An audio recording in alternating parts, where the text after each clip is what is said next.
Hold up. Yeah. Hey guys, just doing a real quick video. Tried to do it this morning, but my dogs were acting crazy and not much has changed, so I'm gonna try to get it in real quick. Today started off really rough, and that's kind of what I was gonna talk about. Some of the things I was gonna talk about today that I've been dealing with my business is dealing with adversity, dealing with cynics, dealing with skeptics, and putting up with vendors that are bugging you for money.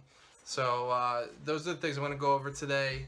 Also, something I'm going to talk about is sourcing new customers, sourcing new commercial customers, B2B. A large part of my business is B2C, but also a big area for growth is the B2B space. So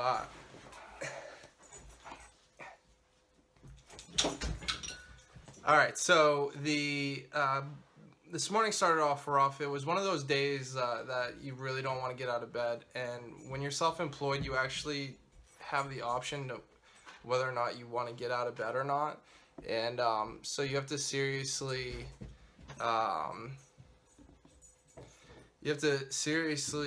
have the stomach to force yourself to get out of bed sometimes. And you know, it was rough. I knew today was going to be a rough day. Last night the business credit card was compromised, and I had to cancel it.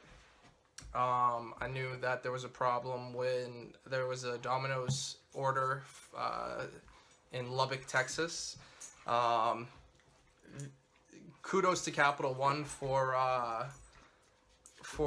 noticing it right off the bat and canceling or contacting me and stopping the transactions. I was kind of surprised because I do travel a lot, so when they canceled it, I was very happy. But the downside of that is I have hundreds of vendors, and and that card is on file with hundreds of vendors, and that card is on file for payment and for most of my vendors. And a lot of people didn't get paid today, so I woke up to a lot of angry voicemails, and you know, I just didn't want to get out of bed. And that's the dilemma that a lot of entrepreneurs face, is getting out of bed in the morning. You don't have to.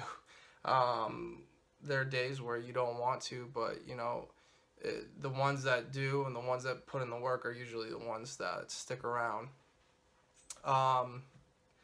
So after dealing with my vendors, basically assuring them that they were going to get paid, there's a solid like 3 business days before I get the new card, but it's fine. I don't pay cash for anything. Like, I'm not going to give up the points. I'd rather make them wait than give up the points on the credit card, especially if it's a fixed expense, like something pertinent to the business. I don't really write checks, and I don't use the debit card for pretty much anything. So to compound the problem, as many of you know, I am releasing a book. The book is on basically how I bought my businesses, how I bought them with sometimes no money, and how I feel as though anyone can do it. So I have a Facebook ad campaign going on right now that is promoting the book, promoting the pre-sale of the book. The book isn't released yet, so it's in pre-sale, but I had some cynics and skeptics, people calling me a scam artist, people calling me, you know, all kinds of profanity, just like going after me real hard. And you know, as part of what you need to do in terms of social media marketing and brand building, is I had one-on-one interactions with these people, and you know, after you explain it, for the most part, they realize like, wow, this guy is just trying to help people out. Like, I'm not out to make my living off a book. Like, I have my businesses. I'm only doing the book because being able to get out of my situation changed my life, and so I would like to share that with as many people as I can. And so the the one kid actually was kind of funny. He lived near the Dillsburg location, and basically his comment was, "Who wants to buy a piece of shit business? Like, what's the point of buying a garbage business if it doesn't make any money?" But you know, that's not that.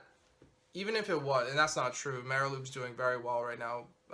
But even if that were true, like as an entrepreneur, and it's just trying to target people who are entrepreneurs, like that's a challenge. Like that's a challenge to entrepreneurs. They want to take over a failing business and turn it around, and that's basically what I did with Mariloop. I mean, we're only 6 months in, but I mean, it's what I did with Quick Change, and super pumped about where we're at with Quick Change. And so Mariloop's on the same path, and eventually, you know, I'm gonna do over $1 million in revenue in 2017 between the locations, and it's on a 30% margin business. Now, how much of it I want to keep for myself?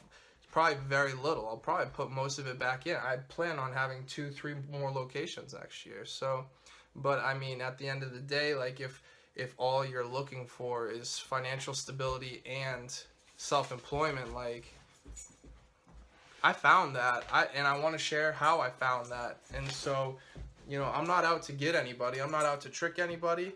I'm not out to scam anybody. And it's tough. It's tough dealing with these people, especially when you're not a public figure. You're not like, you know, a multimillionaire professional athlete or actress. But you know, I do have some empathy for them, and how, you know, I used to get really pissed off at entertainers and athletes when they would have that condescending attitude, that when people would approach them like with that holier than thou, I'm better than you attitude, and it used to really bug me. But now I understand why they have to take that approach, because you know, when you internalize those feelings, you have to think that you're better than that person, or else there's so many nasty people on the internet. And if you don't convince yourself that you're better than them, and you legitimize their comment, and you think, and you give them a platform, say they're on level footing, then it's gonna suffocate you. And we've seen that with some celebrities that just can't handle the online abuse. And I'm a confrontational person. It's tough. Like I'm a confrontational person. Like I get into it with people when they're wrong, and I know they're wrong, especially when I know I'm right. More so when I know I'm right, not so much when they're wrong. That's more just like staying in your lane and knowing when. Brody. You almost knocked the camera over. But that only compounded just a bad morning, really bad morning. I was super worried about the revenue this week because of the weather.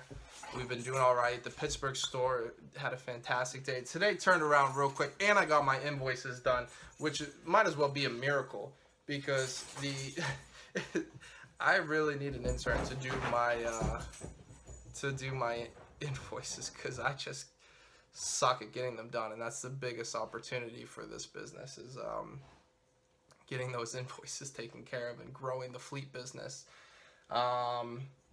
So the last thing I want to talk about is finding new business, because that's something I'm pretty good at. And just real actionable things that you can do right off the bat. Now, I'm in a business that is geographically restrained. I can't scale my business. I could give the best discounts ever, and it still wouldn't be worth. There's a certain point where it's not gonna be worth the drive for someone to come and get my product.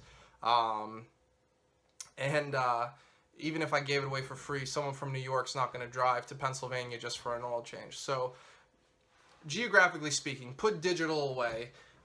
Just hop on Google Maps and find, if you're geographically restrained business and you are looking for some bulk discount membership fleet type situation. The first place and I did this when I was in finance too, the first place I went for is churches. Find the head of the church. You could target the head of churches. You could type in church on Google Maps and just locate all the churches around you. Offer members of that church a discount.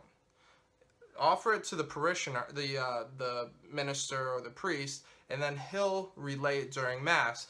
Provide some kind of membership card. You can get them at gotprint.com. Just something that says preferred customer of some sort. Give them something that makes you their preference. You need to make yourself their preference. And that goes for businesses too. I did this a lot with businesses, just like going to the bosses, finding who's in charge of HR, giving them a stack of basically loyalty cards and saying, hey, we'll give all of your employees discounts. It's a value exchange, though. You need to provide value to them. So when it comes to businesses, you can approach the business owner and say, hey, you can offer this as a perk to your employees, as a perk of employment, like, hey, you get these benefits, and then in exchange, just give them the card, and then they'll value us. They'll use us as their car maintenance provider, and that's an exchange of value, because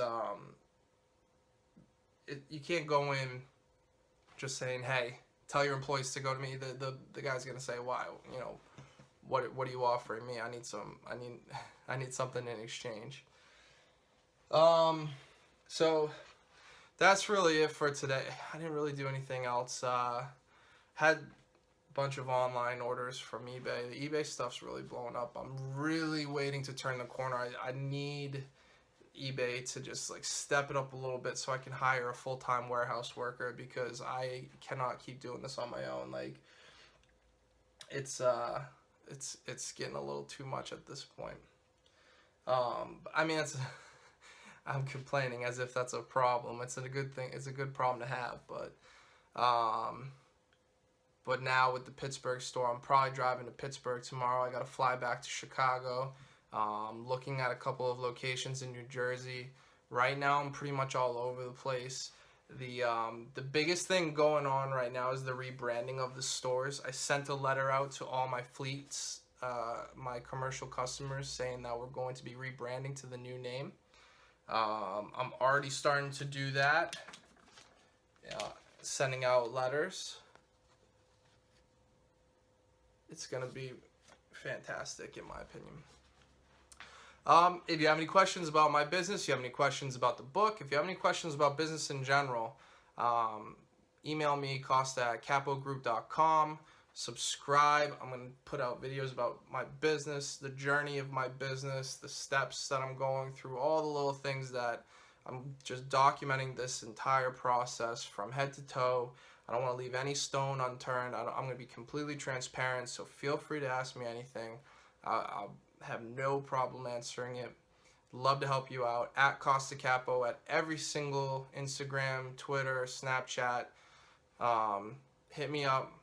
I love talking about it. It is my passion, so I could talk about it all day. And that's going to do it.